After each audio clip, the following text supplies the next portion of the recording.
हाँ तो बच्चों, पिछले जो दो क्लास थे अपने राजनीतिक विकास के संदर्भ में हुई है, आज की जो क्लास है वह भी इसी के बारे में हो रही है, राजनीतिक विकास के बारे में। मगर आज का जो टॉपिक है वो राजनीतिक विकास के मॉडल कौन कौन से हैं और दूसरा राजनीतिक विकास के साधन, इन पर हमें चर्चा करेंगे।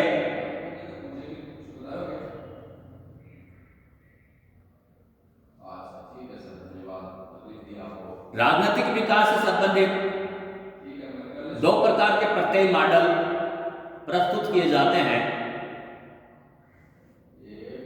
एक को जारी करने वाला मॉडल और दूसरे को मॉडल कहा जाता है। प्रथम मॉडल विकासात्मक प्रक्रिया को पृथक परिवर्तनों की श्रृंखला के रूप में देखता है। इस प्रकार GNP का स्तर, जनसंख्या में शिक्षित व्यक्तियों का प्रतिशत, जनसंख्या में अस्पतालों के बेडों की संख्या का प्रतिशत आदि।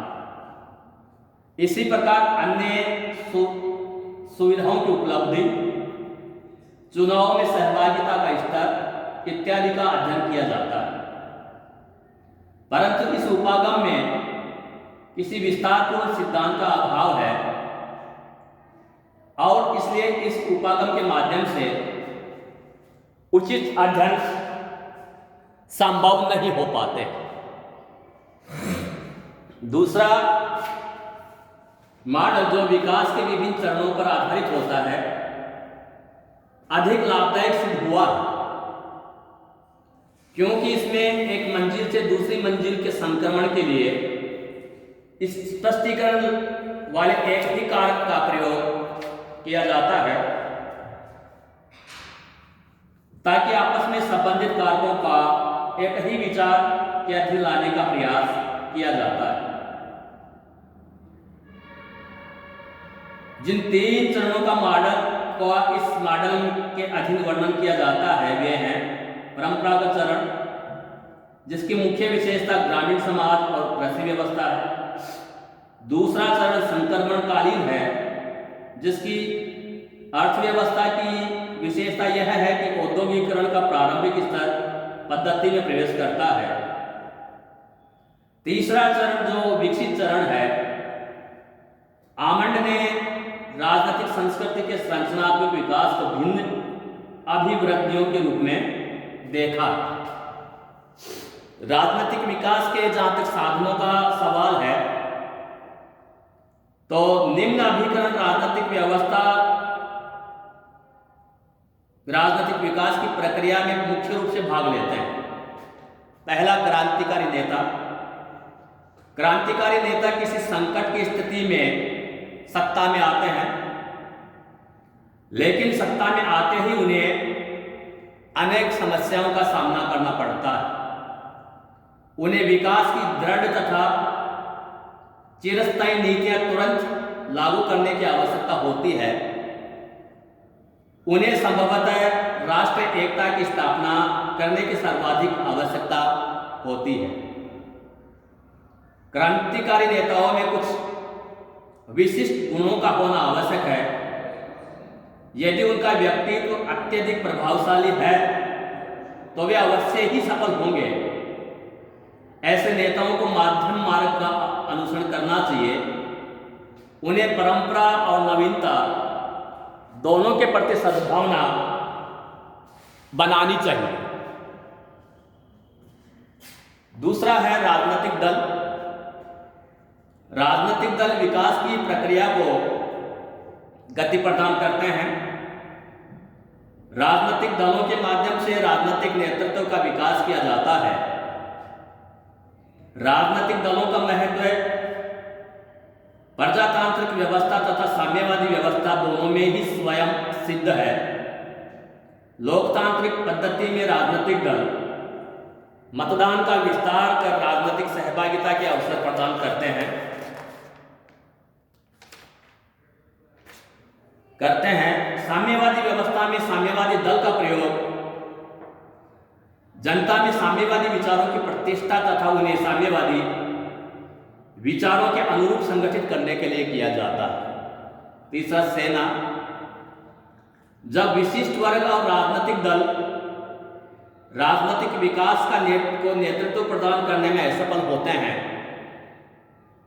तो विकासशील देशों के सामने केवल एक विकल्प रह जाता है कि सेना समस्त शक्तियों को अपने हाथ में ले ले।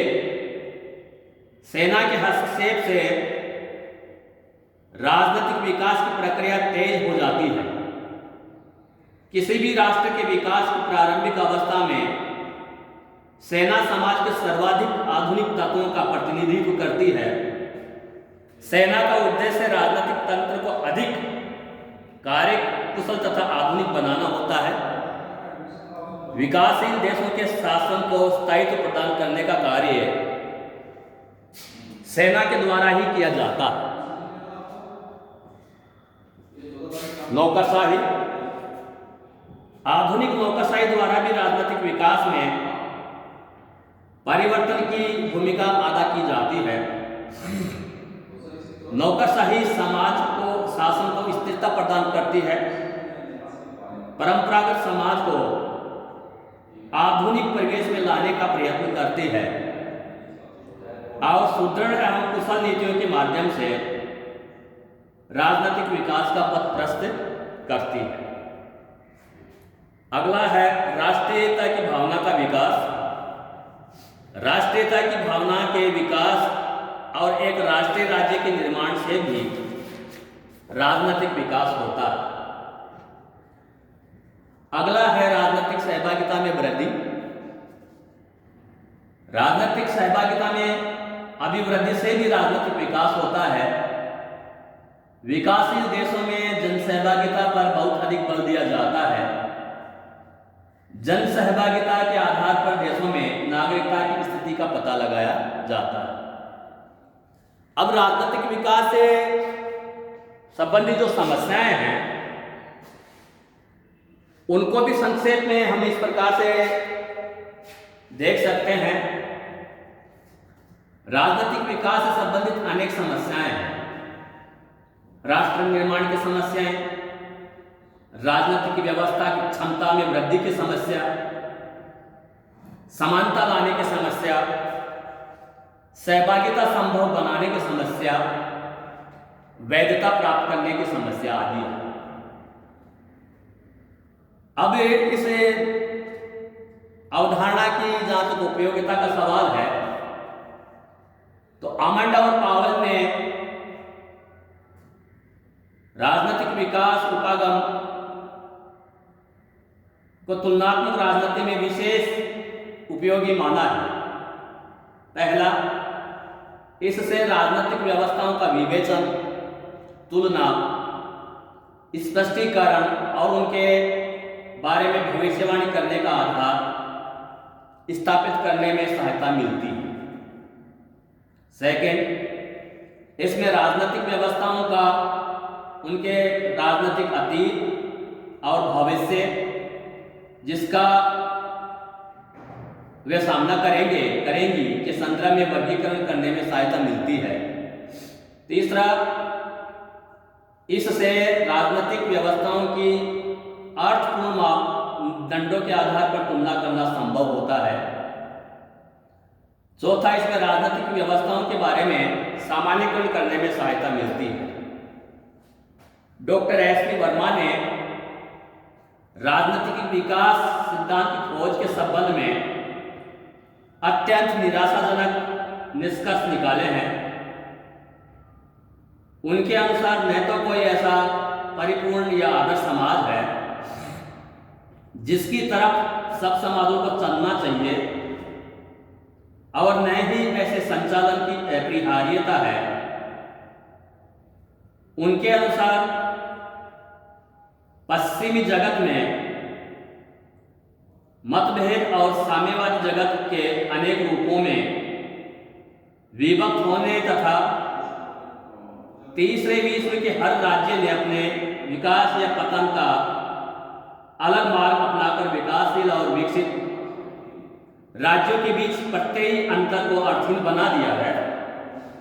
पूर्व या पश्चिम में जो भी राजनीतिक विकास के सिद्धांत विकसित किए गए हैं वे सब गड़बड़, घोटाले या अस्त व्यस्तता में ही हैं। हाँ, तो बच्चों राजनीतिक विकास के बारे में आज इतना ही। मंडे को जो अपनी ऑनलाइन क्लास होगी उसमें किसी और टॉपिक के साथ और आपको बताएंगे। धन्यवाद।